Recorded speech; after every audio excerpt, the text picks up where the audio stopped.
राहुल गांधी है कौन? Leader of opposition है नहीं, अधीर रंजन चौधरी हैं। और पार्टी अध्यक्ष कौन है? माता जी हैं। राहुल गांधी वो बच्चे हैं कि उनको क्लास में टॉपर भी आना है, एग्जाम में भी नहीं बैठना है। पार्टी अध्यक्ष बनेंगे तो हार की जिम्मेदारी लेनी पड़ेगी, थोड़ा काम करना पड़ेगा, बैंकॉक जाना बंद हो जाएगा, इटली जाना बंद हो जाएगा। अगर लीडर ऑफ ऑपोजिशन बनेंगे तो सामने वाली पार्टी को हाउस में बैठ के सुनना पड़ेगा और उस पर जवाब देने पड़ेंगे। वो उनकी कॉम्पिटेंस है नहीं। मुझे ये लग रहा है आजकल के उनका ट्विटर कोई उनका अपना पर्सनल जानने वाला चला रहा है, क्योंकि वो लिख ही नहीं पाते इन सब चीज़ों को। तो करना क्या है? रिस्पॉन्सिबिलिटीज से दूर रहना है, एग्जाम एक नहीं देना, टॉपर बनना है। तो अब कांग्रेस वाले क्या कर रहे हैं कि ना वो लीडर ऑफ ऑपोजिशन है, ना वो पार्टी अध्यक्ष हैं, बाहर बैठे हुए, बाहर से ट्विटर बम कर रहे हैं और जितने भी चमचे हैं वो जय हो जय हो जय हो जय हो करने में लगे हैं। अरे भाई, अगर आप इतने ही कॉम्पिटेंट लीडर है तो बनिए ना लीडर ऑफ ऑपोजिशन, आइए हाउस में जवाब सवाल करिए। अगर आप लगता है कि आप इतने ही केपेबल है तो पार्टी अध्यक्ष बनिए। वो कुछ तो बनना नहीं है, बाहर बैठ के ट्विटर पे कोई और लिख रहा होगा, बस करा रहे हैं। एक चीज बताइए, अधीर रंजन चौधरी ने जब चाइना के खिलाफ एक बात बोली थी, उनका ट्वीट भी डिलीट कराया और अब वो बिल्कुल बंद है। ऐसा लग रहा है जैसे राजमाता ने उनके मुंह पर पट्टी बांध दी है।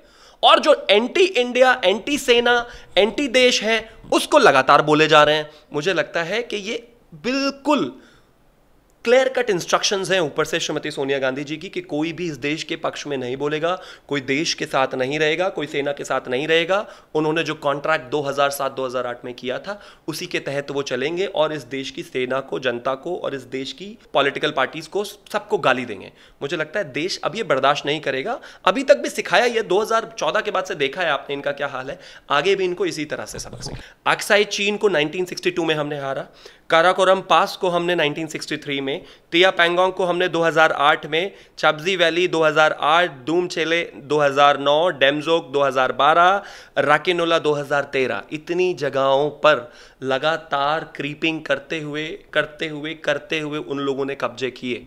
हमारी सेना को खुला हाथ इन्होंने आज तक दिया नहीं, तमाम पूरे देश में, और सरेंडर हम कर रहे हैं। मुझे लगता है सबसे पहले तो उनको अपना जो है थोड़ा इतिहास पढ़ना चाहिए।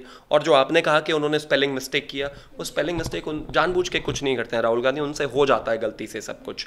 दूसरी बात, जो बात कर रहे हैं लगातार सरेंडर मोदी की, पहली बात तो ये अपने आप में कि जब आप प्रधानमंत्री को ग्रीट कर रहे हैं इस तरह से नहीं होता। और दूसरा सर, सीमा विवाद चल रहा है हमारा चाइना से, लेकिन जिस तरीके से राहुल गांधी इस वक्त तमाम सवाल खड़े कर रहे हैं, आज उन्होंने लिखा कि नरेंद्र मोदी ही सुरेंद्र मोदी हैं।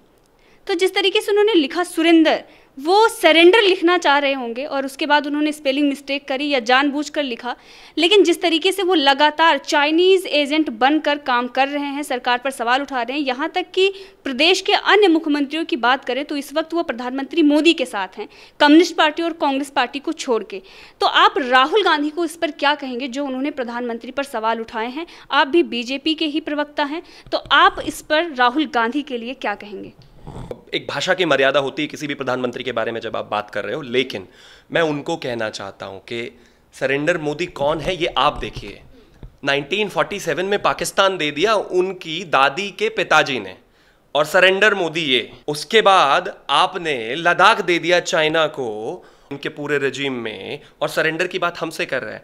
लगातार कितने पोस्ट इन्होंने अभी तक हिंदुस्तान के दे दिए हैं अपने टेन्योर में, मैं आपको पढ़ के सुना देता हूं क्योंकि मुझे याद है, फिर भी मैं गलती नहीं करना चाहता। अक्साई चीन को 1962 में हमने हारा, काराकोरम पास को हमने 1963 में, तिया पैंगोंग को हमने 2008 में, चाबजी वैली 2008, दूम चेले 2009, डेमजोक 2012, राकिनोला 2013। इतनी जगहों पर लगातार क्रीपिंग करते हुए उन लोगों ने कब्जे किए।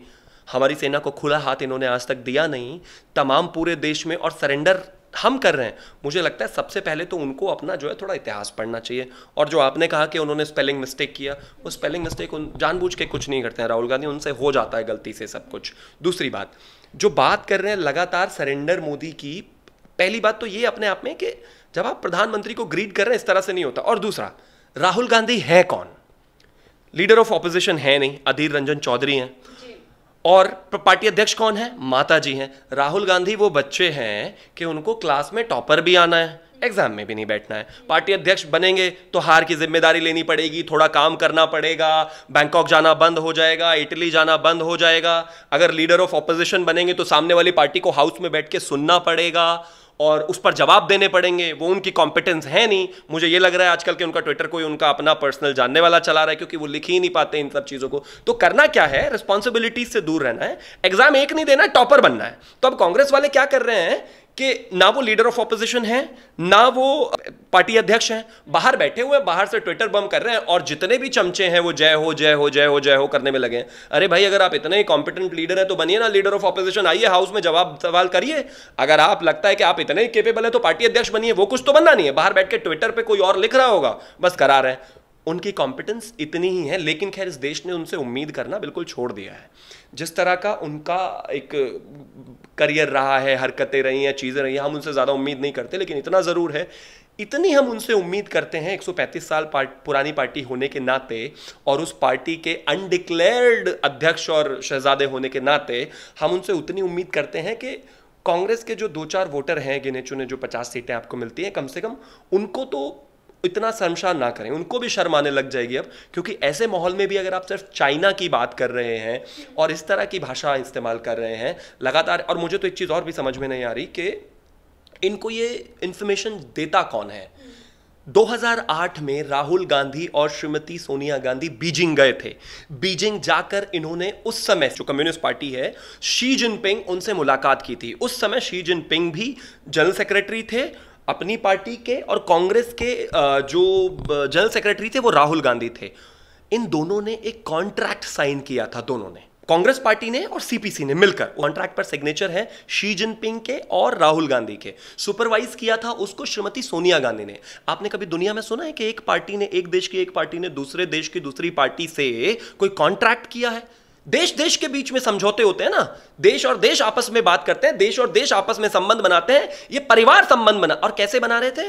उस कॉन्ट्रैक्ट की 2-4 जो मैं आपको वो समझा देता हूं, जो ऊपर ऊपर की उनकी टर्म एंड कंडीशंस थी, उसमें लिखा हुआ था कि कांग्रेस के खास तौर पर कम्युनिस्ट पार्टी ऑफ चाइना से बेहतर संबंध रहे। आने वाले समय में हम इस पर बायलैटरल मुद्दों पर, यानी कि द्विपक्षीय मुद्दों पर और अंतर्राष्ट्रीय मुद्दों पर एक बात करें, बात करके उन चीजों को सुलझाएं, और खास तौर पर कांग्रेस में भी खास तौर पर गांधी परिवार से संबंध अच्छे रखने के लिए ये सब सारा जो कॉन्ट्रैक्ट है हो रहा है।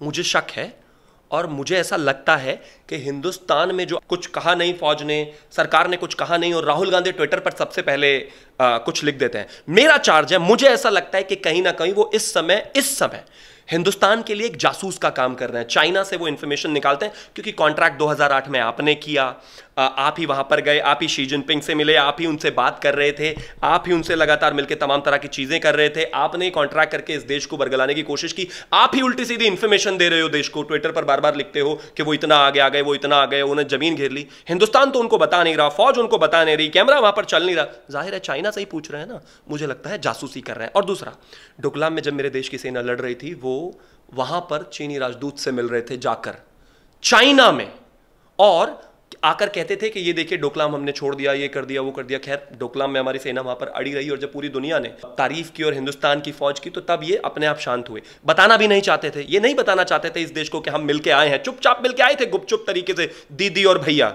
लेकिन जब मीडिया में वो पिक्चरें, वो तस्वीरें आ गई, उसके बाद इन्हें लगा अब तो बताना पड़ेगा। कहीं ना कहीं मुझे लगता है ये देश के खिलाफ काम कर रहे हैं, और मुझे लगता है राहुल गांधी को कम से कम अपने उन वोटर्स के लिए तो सुधर ही जाना चाहिए। ये अपने आप में बहुत गलत है। देश के साथ अगर कोई गद्दारी, धोखेबाजी करेगा ना, तो ये देश दुश्मनों से तो लड़ ही रहा है। इस देश की फौज और इस देश की जनता चाइनीज से तो लड़ रही है, लेकिन ये चाइनीज खाल में जो चाइनीज लोग अगर हिंदुस्तान में ऐसे ही करते रहे ना, तो हम, ये कोई Nehru and family private limited का देश नहीं है, ये भगत सिंह, राजगुरु, सुखदेव, सरदार वल्लभ भाई पटेल, नेताजी सुभाष चंद्र बोस, इन सब का देश है, और इतने बलिदानों के बाद बना है।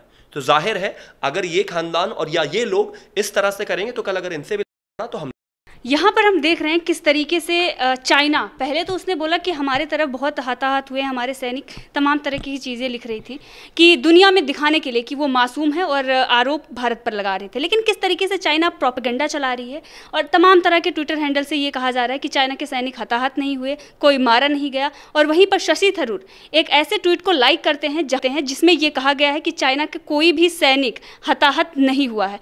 तो क्या कांग्रेस ये मान रही है कि जो चाइना बोल रहा रहा है वो सही है, जबकि हमारी सेना लगातार इसको बता रही है कि 50 से ज़्यादा जो चाइनीज सैनिक थे उनको हमने मौत के घाट उतारा, और जिस तरीके से हमारे 20 सैनिक शहीद हुए वो चीज़ें तो कांग्रेस मान रही है, लेकिन जब वो चाइनीज सैनिक की बात कर रहे हैं तो वो चीज़ें वो नहीं मान रही है, बल्कि जो चाइना बोल रहा है उसको वो रीट्वीट कर रहे हैं, उसको फैला रहे हैं, वो दिखाने की कोशिश कर रहे हैं कि हम यहाँ पर बैठ के आपके जो मंसूबे हैं, आपका जो प्रोपेगेंडा है उसको हम हवा दे रहे हैं। इस पर आप क्या कहेंगे शशि थरूर के लिए? विनाशकाले विपरीत बुद्धि जो है वो इन पर बहुत अच्छी तरह से फिट बैठता है। पार्टी का हाल खराब है, एक तो 35 साल पुरानी पार्टी सिकुड़कर कहाँ रह गई हम सब जानते हैं।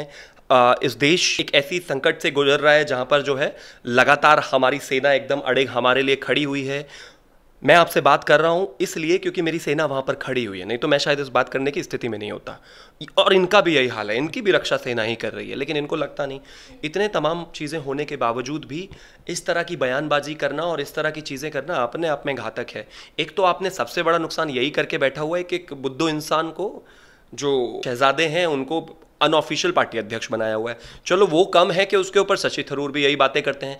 एक चीज बताइए, अधीर रंजन चौधरी ने जब चाइना के खिलाफ एक बात बोली थी, उनका ट्वीट भी डिलीट कराया और अब वो बिल्कुल बंद है। ऐसा लग रहा है जैसे राजमाता ने उनके मुंह पर पट्टी बांध दी है। और जो एंटी इंडिया, एंटी सेना, एंटी देश है, उसको लगातार बोले जा रहे हैं। मुझे लगता है कि ये बिल्कुल क्लियर कट इंस्ट्रक्शंस हैं ऊपर से श्रीमती सोनिया गांधी जी की कि कोई भी इस देश के पक्ष में नहीं बोलेगा, कोई देश के साथ नहीं रहेगा, कोई सेना के साथ नहीं रहेगा। उन्होंने जो कॉन्ट्रैक्ट 2007-2008 में किया था उसी के तहत वो चलेंगे और इस देश की सेना को, जनता को और इस देश की पॉलिटिकल पार्टीज को, सबको गाली देंगे। मुझे लगता है देश अब ये बर्दाश्त नहीं करेगा। अभी तक भी सिखाया, ये 2014 के बाद से देखा है आपने इनका क्या हाल है, आगे भी इनको इसी तरह से सबक सिखाया जाए। जी, सोनिया गांधी ने भी स्थिति का जायजा लेने की बात कही थी कि सरकार हमें स्पष्ट करे कि स्थिति क्या है, आप क्या स्टेप उठाने वाले हैं, आपकी क्या इंटेलिजेंस फेलियर रहा है। ये तमाम तरह के सोनिया गांधी ने सवाल उठाए। वहीं पर चिदम्बरम किस तरीके से बयान देते हैं कि जब पूरा देश आक्रोशित है और इस वक्त चाइना के प्रोडक्ट का बहिष्कार करने की मांग कर रही है, बहिष्कार कर भी रही है। हमने देखा कि देश के कोने कोने से ये तस्वीरें सामने आ रही हैं जिस तरीके से चाइनीज़ प्रोडक्ट को तोड़े फोड़े जा रहे हैं और ये कहा जा रहा है हम कभी भी यूज़ नहीं करेंगे, यानी कि हम खरीदेंगे नहीं आने वाले दिनों में। लेकिन पी चिदम्बरम का ये कहना है कि हम बहिष्कार नहीं कर सकते, हमें नहीं करना चाहिए, इससे हमारा नुकसान है, इससे चाइना का कोई नुकसान नहीं होगा। तो क्या कांग्रेस और सोनिया गांधी, पी चिदम्बरम ये चाहते हैं कि जिस तरीके से अभी भी हमारे चाइना के रिश्ते रहे वैसे ही रहें और अभी भी हम उसको फ़ायदा पहुंचाते रहें, आर्थिक रूप से उसको और मजबूत करते रहें? वैसे ही उन पर बहुत सारे घूस लेने के एक अच्छे खासे आरोप हैं चिदम्बरम जी पे। गमलों में गोभी उगा कर उन्होंने करोड़ों रुपए बनाए हैं, कोई बहुत बड़ी बात नहीं है। चाइना की जो कम्युनिस्ट पार्टी है वहाँ से भी कुछ मिला हो, वैसे ही बहुत सारे केसेस कर रहे हैं। उम्र के इस पड़ाव पर तिहाड़ में रहे, अपने आप में बहुत दुख की बात है। उनको तो कम से कम इससे बचना ही चाहिए। कहीं एक और केस लग गया और एक और इन्वेस्टिगेशन में वो पकड़े गए तो अपने आप में बहुत गलत हो जाएगा, क्योंकि इस तरह की भाषा तो बिल्कुल नहीं होनी चाहिए। जब पूरा देश कह रहा है, सोनम वांगचुक जिनके ऊपर इनोवेटर हैं, जिनके ऊपर 3 इडियट्स बनी, वो कह रहे हैं, पूरा देश मानता है। आपको क्या दिक्कत है? चाइना से प्यार है क्या? और चाइना की ऐसी बहुत सारी रिपोर्ट्स आती हैं इस दुनिया में कि वो दूसरे देशों के अखबारों को तमाम एड्स के रूप में पैसा देना और तमाम वो तरह की प्रोपेगेंडा हमेशा करते रहते हैं। मुझे लगता है जो भी इस समय इस देश के खिलाफ बोलता है उनकी जाँच तो ज़रूर होनी चाहिए, क्योंकि देश के खिलाफ आप पार्टी के खिलाफ बोल सकते हैं, मोदी जी के खिलाफ बोल सकते हैं, भाजपा के खिलाफ बोल सकते हैं, संघ के खिलाफ आप हमेशा बोलते ही रहते हैं, सब ठीक। लेकिन अगर आप इस देश के खिलाफ बोलेंगे, सेना के खिलाफ बोलेंगे, तो आपके खिलाफ भी ये देश खड़ा हो जाएगा।